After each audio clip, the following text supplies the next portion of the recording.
तो दोस्तों, आज की कहानी एक गहरे बर्फ सेड़ के जंगल में शुरू होती है, जहां दो भूखे आदमी कड़ाके की ठंड में जिंदा रहने के लिए एक मरे हुए आदमी का मांस खा रहे थे। उनका तीसरा साथी थोड़ी दूरी पर बैठा था और इस भयानक काम में शामिल होने से साफ इनकार कर चुका था और बस उसकी नजर सामने बर्फ पर पड़े चौथे इंसान पर थी, जो पहले ही मर चुका था और उसी के शरीर का मांस बाकी दोनों आदमी खा रहे थे। जिसके बाद ये तीनों आदमी भारी ठंड और डर के बीच आगे बढ़ने लगे। रास्ता मुश्किल था, लेकिन वे चुपचाप आगे बढ़ते रहे। लेकिन अचानक दोनों आदमी एक साथ रुक गए, क्योंकि उन्हें पीछे कुछ भयानक दिखाई दे रहा था। लेकिन यह भयानक दृश्य तीसरे आदमी को दिखाई नहीं दे रहा, जिससे उसके दिल में और घबराहट फैल गई। वह समझ नहीं पा रहा था कि आखिर उसके साथी किस चीज को देख रहे हैं। पर अगले ही पल बाकी दोनों आदमी घबराकर तेजी से भागने लगे। तभी अचानक एक आदमी पर पीछे से किसी अदृश्य ताकत ने हमला किया। उस रहस्यमयी जीव की गुर्राहट साफ सुनाई दे रही थी, लेकिन उसका शरीर पूरी तरह अदृश्य था और कुछ ही पलों में वह अनदेखा मॉन्स्टर उस आदमी को बेरहमी से नोच डालता है, जबकि बाकी दो साथी डर के मारे में खड़े रह जाते हैं। इसके बाद कहानी कई साल आगे बढ़ जाती है। अब हम एक कपल इथन और नेट को देखते हैं। नेट एक मेंटल हॉस्पिटल में रहती थी, क्योंकि उसे मेंटल प्रॉब्लम से थी और इसीलिए इथन उसके जन्मदिन पर उससे मेंटल हॉस्पिटल मिलने आया था। लेकिन उसका असली इरादा उसे उसके बर्थडे सेलिब्रेशन के लिए हॉस्पिटल से बाहर ले जाने का था, इसलिए वह उसे चुपचाप वहाँ से भगाने की प्लान बनाकर आया था। इसी प्लान के तहत इथन ने वहाँ के गार्ड को केक ऑफर किया ताकि वह उसके करीब आ सके। जैसे ही गार्ड पास आया, इथन ने जानबूझकर अपने हाथ में पकड़ी कॉफी उसके ऊपर गिरा दी। इस अचानक हुई गड़बड़ में गार्ड खुद को संभलने की कोशिश कर रहा था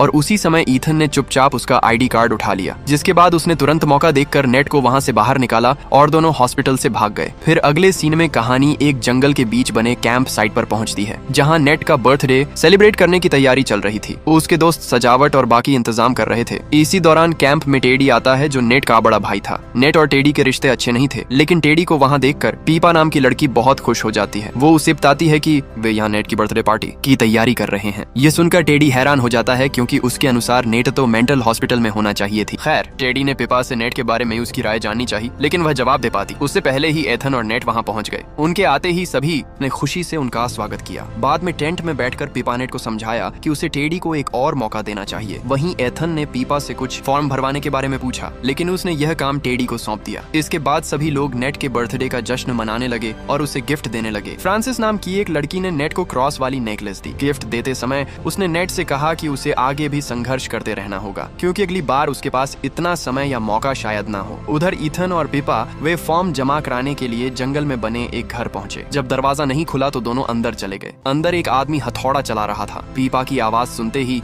वह अचानक एक प्लास्टिक का बॉक्स बंद कर देता है और अगले ही पल उनके पीछे आकर गुस्सा होने का नाटक करता है। फिर खुद को ब्लैकवुड के नाम से परिचित कराता। ये वही आदमी था जिसे हमने कहानी की शुरुआत में बर्फीले जंगल में देखा था। इस बीच झील के किनारे नेतकेली बैठकर सिगरेट पी रही थी। तभी टेडी उसके पास आया और उसका हालचाल पूछने लगा। बातचीत के दौरान उसने उनके पुराने कैंपिंग ट्रिप की बात छेड़ दी और बताया कि वही आखिरी बार था जब उन्होंने अपनी माँ को नॉर्मल हालत में देखा था। उसने यह भी कहा कि उसे अफसोस है कि वह उस घटना के बाद कभी वापस नहीं आ पाया। लेकिन नेट ने ठंडे स्वर में जवाब दिया कि वह वैसे भी लौट कर नहीं आता, और यह कहकर वो वहाँ से उठकर चल बैठी। उधर उनके दोस्त कैम और माइक उसी आदमी से मिले जिसे हमने कहानी की शुरुआत में देखा था, और यही वह आदमी था जिसने उस समय इंसानी मांस खाने से इनकार किया था। कैम ने ब्लैकवुड द्वारा दिया गया वही प्लास्टिक बॉक्स उसके सामने रखा जो उसे नेट के बर्थडे के बहाने दिया गया था। उसने उस आदमी से कहा कि वह बॉक्स में रखा मांस का एक टुकड़ा ले ले, लेकिन वह आदमी तुरंत मना कर देता है और चेतावनी देता है कि यह खाना सुरक्षित नहीं है। कैम ने उसकी बात को गंभीरता से नहीं लिया और माइक के साथ वहाँ से चला गया। जिसके बाद कैम ने कैंप में बारबेक्यू तैयार किया और हैमबर्गर पकाने लगा। उसने सभी को खाना दिया और सब ने खुशी खुशी वो हैमबर्गर खा लिया। सिर्फ माइक ने हाथ नहीं लगाया, क्योंकि वह वेगन था। लेकिन किसी को यह पता नहीं था कि उन हैमबर्गर में इस्तेमाल किया गया मीट असल में इंसानी मांस था। खैर, अब रात हो चुकी थी। ईथन ने नेट से कहा कि उसके पास उसके आलिज एक खास तोहफा है, जिसे वह उसे वापस मेंटल हॉस्पिटल छोड़ते समय देगा। ये सुनकर नेट खुश हो गई, क्योंकि आज तक किसी ने उसका जन्मदिन इस तरह सेलिब्रेट नहीं किया था। उसने आज की सेलिब्रेशन के लिए अपने सभी दोस्तों का दिल से धन्यवाद किया। लेकिन तभी अचानक ब्लैकवुड एक बैग लेकर वहाँ पहुँच गया। कैम ने गुस्से में पूछा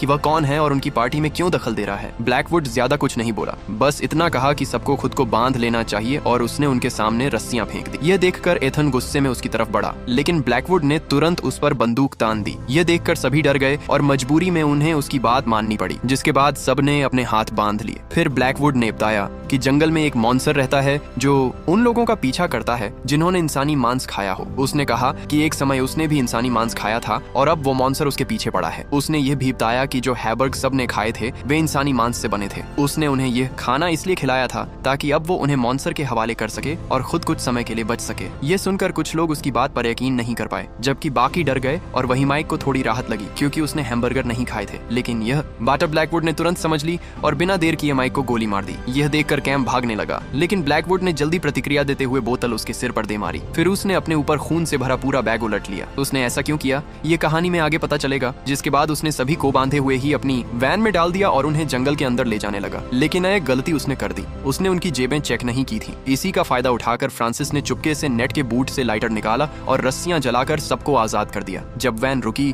तो ईथन ने दरवाजा खोला और बाहर आकर ड्राइविंग सीट की तरफ बढ़ा, लेकिन वहां पहुंचकर उसने देखा कि ब्लैकवुड गायब था। ये देखकर सभी उलझन में पड़ गए, लेकिन कैम ने अनुमान लगाया कि वह ज्यादा दूर नहीं गया होगा और उसे ढूंढने के लिए अकेला ही जंगल में दौड़ पड़ा। वो अंधेरे जंगल में उसका नाम पुकारता रहा और उसे कायर कहकर चिढ़ाने लगा। तभी अचानक उसी मॉन्स्टर ने उसकी आवाज सुन ली और उसकी तरफ बढ़ने लगा। अब कैम को गए हुए कुछ समय हो चुका था। बाकी लोग उसका इंतजार करते करते परेशान हो गए और वहां से तुरंत निकलने की बात करने लगे। लेकिन एथन ने कहा कि उन्हें कैम को ढूंढना चाहिए और उसके मिलने के बाद ही जाना चाहिए। टेडी ने इसका विरोध किया पर बाकी लोग चुप रहे, इसलिए सभी कैम को ढूंढने निकल पड़े। उसे ढूंढते ढूंढते सुबह हो गई। कुछ लोगों को डर सताने लगा कि शायद मॉन्स्टर ने कैम को मार दिया होगा, लेकिन पिपा ने कहा कि अगर सचमुच कोई मॉन्स्टर है तो अब तक दिखाई क्यों नहीं दिया। इथन ने भी उसकी बात का समर्थन किया और कहा कि शायद कोई मॉन्स्टर है ही नहीं। इस दौरान नेट और टेडी अकेले में बात करने लगे। टेडी ने स्वीकार किया कि उसे नेट को पहले छोड़कर नहीं जाना चाहिए था। नेट ने बताया कि उसे टेडी के जाने से इसलिए दर्द हुआ क्योंकि उनकी माँ हर दिन उसे बुलाती थी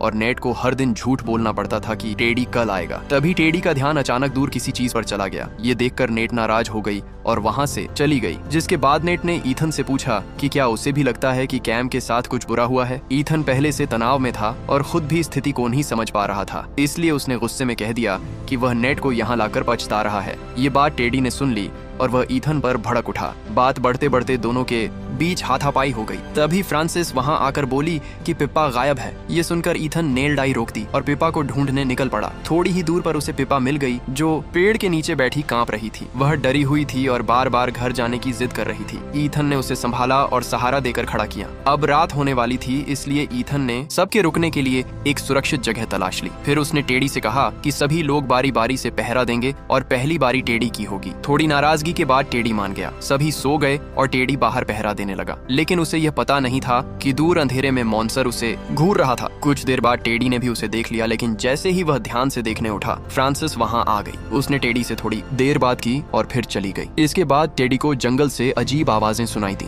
वह सावधानी से इधर उधर देखने लगा। तभी किसी जानवर जैसी तेज गुर्राहट सुनाई दी। वो डर कर तुरंत बाकी लोगों के पास पहुंचा, उन्हें जगा दिया। उसने घबराते हुए कहा कि जंगल में कोई है, लेकिन कुछ देर तक उन्हें कुछ दिखाई नहीं दिया। फिर अचानक नेट पीछे मुड़ी और जोर से चीख पड़ी। बाकी लोग भी उधर देखने लगे और सब डरकर अलग अलग दिशाओं में भागने लगे। भागते भागते फ्रांसिस एक खाई में गिर गई। गिरते ही उसका पैर मुड़ गया और हड्डी त्वचा को चीरकर बाहर निकल आई। वह दर्द से चीखने लगी। उसकी आवाज सुनकर बाकी लोग उसके पास पहुंचे, लेकिन तब तक फ्रांसिस बेहोश हो चुकी थी, इसलिए सबने मिलकर उसे उठाकर आगे ले जाना शुरू किया। इसी दौरान नेट को एहसास हुआ कि कोई उनका पीछा कर रहा है। उसने पीछे मुड़कर देखा तो मॉन्स्टर उसे दिख गया। बाकी लोग भी पीछे मुड़कर देखने लगे, लेकिन तब तक वह गायब हो चुका था। ये देखकर ईथ ने लड़कियों से कहा कि वे आगे भागे और वह पीछे से साथ आएगा। सभी धीरे धीरे आगे बढ़ने लगे। तब टेडी डर के मारे फ्रांसिस को वहीं छोड़कर खुद भाग गया, लेकिन ईथन ने उसे नहीं छोड़ा और उसे घसीटते हुए साथ ले जाने लगा। कुछ दूरी पर पहुंचने पर फ्रांसिस को होश आने लगा। उसी समय ईथन चिंतित होकर चारों तरफ देखने लगा कि कहीं वह भयानक मॉन्स्टर आसपास तो नहीं है, लेकिन अगले ही पल फ्रांसिस अचानक गायब हो गई।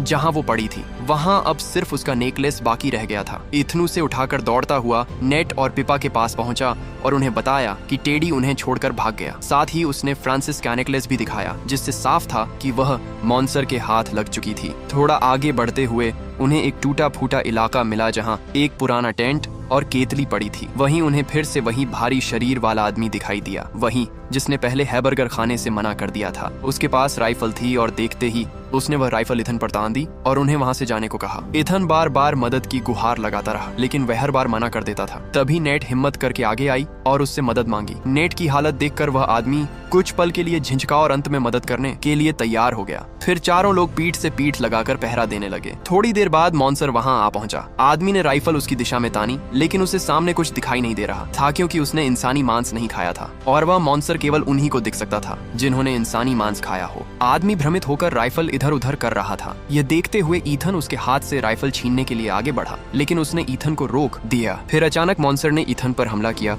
और उसे उठा लिया। आदमी ने अंदाजा लगाकर उसी दिशा में गोली चलाई। गोली लगते ही मॉन्सर ने ईथन को छोड़ दिया और उस आदमी को भी जोर से धक्का दिया, लेकिन उसे मारा नहीं, क्योंकि वो आदमखोर नहीं था। फिर राक्षस दो लड़कियों की ओर बढ़ने लगा, लेकिन उसी समय टेढ़ी वहां पहुंच गया। उसने जल्दी से राइफल उठाई और राक्षस पर फायरिंग शुरू कर दी। कुछ गोलियां राक्षस को लगी, लेकिन उनका उस पर कोई असर नहीं हुआ और जल्द ही राइफल की गोलियां भी खत्म हो गईं। यह देखकर टेडी तुरंत लड़कियों को साथ लेकर वहां से भागा और कुछ दूरी पर जाकर तीनों एक सुरक्षित जगह में छिप गए। कुछ देर तक टेडी लड़कियों के साथ छिपा रहा, लेकिन फिर उन्हें बचाने के लिए उसने खुद मॉन्सर का ध्यान अपनी तरफ खींचा। पहली बार टेडी ने डर के बजाय हिम्मत दिखाई। मॉन्सर उसके पीछे भाग पड़ा। नेट उसे बचाना चाहती थी, लेकिन पिपा ने मना कर दिया। उसका मानना था कि टेडी पहले ही सबको छोड़ चुका था और शायद अब तक मारा भी गया होगा। दूसरी तरफ टेडी अकेला भागता रहा। उसके हाथ में सिर्फ एक टॉर्च थी और वह डर से बुरी तरह कांप रहा था। और कुछ ही पलों बाद मॉन्सर तेजी से उसकी ओर बढ़ा और अंततः उसे पकड़ लिया। उधर नेट और पिपा आगे बढ़ती रही। तभी उन्हें अचानक किसी की तेज चीख सुनाई दी। आवाज बेहद डरावनी थी, इसलिए नेट ने तुरंत अपना फ्लेयर निकाला और उसे जलाया ताकि आसपास साफ दिख सके। फ्लेयर की रोशनी में दोनों उस दिशा की ओर बढ़ी जहां से आवाज आई थी। वहां पहुंचकर उन्होंने हड्डियों का एक बड़ा ढेर देखा, जो मॉन्सर की काली करतूत का सबूत था। फिर थोड़ी दूरी पर उन्हें फ्रांसिस मिली, जो जिंदा थी लेकिन बेहद कमजोर थी। फ्रांसिस ने घबराते हुए कहा कि उन्हें तुरंत वहां से निकल जाना चाहिए, क्योंकि यही वो जगह थी जहां मॉन्सर अपना शिकार खाता था। तब नेट को समझ आया कि मॉन्सर मरे हुए शरीर नहीं खाता, क्योंकि अगर ऐसा होता तो फ्रांसिस अब तक जिंदा ना होती। इसी वजह से ब्लैकवुड ने उस टाइम अपने ऊपर खून लगाया था। ये समझकर नेट ने एक लाश से खून निकाला और खुद पर लगा लिया ताकि मॉन्सर उसे मरा हुआ समझे। फिर उसने पिपा से भी ऐसा करने के लिए कहा, लेकिन पिपा ने मना कर दिया। फिर नेट ने फ्रांसिस से वादा किया कि वह उसे लेने वापस आएगी, जिसके बाद नेट और पिपा वहां से निकलने लगी। लेकिन कुछ ही दूरी पर पहुंचते ही उन्हें फिर से वह मॉन्सर दिखाई दे गया। यह देखकर दोनों जल्दी से एक टूटी हुई दीवार के पीछे छिप गए। कुछ देर तक मॉन्सर वहीं खड़ा रहा, इसीलिए दोनों ने डर को काबू करने के लिए आंखें बंद कर ली। जब नेट ने धीरे से आंखें खोली और हिम्मत जुटाकर बाहर झांका, तो देखा कि मॉन्सर वहां से जा चुका था। उसने तुरंत पिपा को यह बात बताई, लेकिन उसी क्षण मॉन्सर अचानक लौट आया और पिपा पर हमला कर उसे पकड़ लिया और नेट के सामने ही उसने पिपा को खा लिया। यह दृश्य देखकर नेट जान गई कि पिपा को बचाने का कोई रास्ता नहीं बचा है, इसलिए वह वहां से भाग पड़ी। भागते भागते वह जमीन पर गिर गई। तभी मॉन्सर उसके पास आया, उसे ध्यान से सूंघा और फिर उसे छोड़कर चला गया, क्योंकि वह खून से लथपथ थी और उसे मरी हुई समझ लिया गया था। मॉन्सर के चले जाने के बाद नेत धीरे धीरे उठी और आगे बढ़ने लगी। कुछ दूरी पर उसे टेढ़ी की टॉर्च मिली और वहीं पास में खुद टेढ़ी भी पड़ा मिला जिंदा, लेकिन अपनी आखिरी सांसों पर उसे देखकर नेट फूट फूट कर रो पड़ी। टेढ़ी ने कमजोर आवाज में अपने पुराने गलतियों के लिए माफी मांगी और फिर एक अंतिम विनती की। वो नहीं चाहता था कि मॉन्सर वापस आकर उसे जिंदा खा जाए, इसलिए उसने नेट से उसे मार देने की गुजारिश की। नेट ने पहले इनकार किया और कहा कि वह मरे होने का नाटक कर ले, लेकिन टेढ़ी ने बताया कि अब उसे नाटक करने की जरूरत भी नहीं पड़ेगी। आखिर में आंसू बहाते हुए नेट ने एक भारी पत्थर उठाया और उसे मार दिया। फिर उसने टेढ़ी की टॉर्च उठाई और आगे बढ़ गई। कुछ देर चलने के बाद उसे सड़क दिखाई दी और दूर एक घर भी नजर आया। वो धीरे धीरे उस दिशा में बढ़ी और अपने टेंट तक पहुंची। वहां उसने बैग से कार की चाबी निकाली, ब्लैकवुड के घर के पास से गुजरी और खुद को सुरक्षित करने के लिए अपनी कार में जाकर बैठ गई। लेकिन जैसे ही उसने कार स्टार्ट करने की कोशिश की, इंजन बिल्कुल भी चालू होने का नाम नहीं ले रहा था। लगातार नाकाम होने के बाद नेट टूट गई और जोर से रो पड़ी। कुछ देर बाद उसने खुद को संभाला। तभी उसकी नजर सीट के पीछे रखे उस गिफ्ट पर पड़ी जिसका जिक्र एथन ने किया था। उसने गिफ्ट खोला तो उसमें उसकी और उसकी माँ की एक फ्रेम की हुई तस्वीर मिली। तस्वीर देखते ही वह फिर से रो पड़ी, लेकिन कुछ क्षण बाद उसने फोटो को एक तरफ रख दिया, जिसके बाद नेट एक टूटी हुई कांच की शीशी हाथ में लेकर ब्लैकवुड के घर की ओर बढ़ी और अंदर घुस गई। अंदर पहुंचने पर उसे वह गंदा कमरा मिला जहां इंसानी मांस से हैमबर्गर बनाए जाते थे। यह दृश्य देखकर वह डर और घिन से भर गई और उल्टी करने लगी। उसी समय ब्लैकवुड वहां आ गया। उसने शांत लेकिन भारी आवाज में कहा कि उसने जो कुछ भी किया वो उसकी मजबूरी थी। फिर उसने अपनी कहानी बतानी शुरू की कि वह एक हवाई जहाज दुर्घटना से बचा था। दुर्घटना के बाद भारी ठंड थी और उनके पास खाने के लिए कुछ नहीं बचा था। भूख, ठंड और मौत के डर के बीच उसने और उसके साथियों ने मजबूरी में मरे हुए पायलट का मांस खाया। उसी एक पाप ने उनके जीवन में वो मॉन्स्टर को बुला लिया और तब से वो मॉन्स्टर लगातार उसका पीछा करता रहा। ब्लैकवुड ने नेड से कहा कि अब वो भी उसकी तरह बन चुकी है और उसे भी मॉन्स्टर को खिलाना होगा। यह सुनते ही नेट ने टूटे हुए कांच से अचानक ब्लैकवुड पर हमला कर दिया। दोनों के बीच जोरदार संघर्ष शुरू हो गया, लेकिन तभी मॉन्स्टर ने दरवाजा तोड़ते हुए अंदर प्रवेश किया और ब्लैकवुड को पकड़कर घसीट ले गया। कुछ ही पलों में उसने ब्लैकवुड को मार डाला। फिर नेट ने खुद को छिपाने की कोशिश की, लेकिन इस बार मॉन्स्टर उसे जिंदा देख पा रहा था और वो जहां भी जाती मॉन्स्टर तुरंत वहां पहुंच जाता। डरते हुए वो भागती हुई कार तक पहुंची और आखिर में कार स्टार्ट करने में सफल हो गई। वो वहां से तेजी से निकलने लगी, लेकिन गुस्से और डर की मिली जुली भावना में उसने अचानक कार घुमाई और पूरी ताकत से मॉन्स्टर को कार से टक्कर मार दी। लेकिन मॉन्स्टर इससे भी नहीं मरा। वो फिर उठ खड़ा हुआ और कार को तोड़कर अंदर आने की कोशिश करने लगा। नेट तुरंत कार से बाहर निकल गई। उसने कार के पेट्रोल टैंक में कपड़ा ठूंसा, लाइटर जलाकर उसमें आग लगाई और दूर हट गई। अगले ही पल कार जोरदार धमाके के साथ फट गई और मॉन्स्टर आग में जलकर खत्म हो गया। उस धमाके के साथ ही उसकी माँ वाली फोटो भी जलकर राख बन गई। कुछ समय बाद घायल नेट एक बिल्डिंग में गई। वह सीधे रिसेप्शन पर पहुंची और शांत आवाज में कहा कि वह वापस भर्ती होना चाहती है। इससे यह स्पष्ट हुआ कि नेट फिर उसी मानसिक अस्पताल में लौट आई थी जहां से इथेनो उसे बचाकर बाहर लाया था। और सबसे दुखद बात यह थी कि नेट अपने वादे के बावजूद फ्रांसिस के लिए कभी वापस नहीं आई। और इसी के साथ यह कहानी यहीं खत्म होती है। अगर आपको एक्सप्लेनेशन अच्छा लगा हो तो वीडियो को लाइक और कमेंट जरूर करें। ऐसी ही और मजेदार और अनोखी कहानियों के लिए चैनल को सब्सक्राइब करना ना भूलें।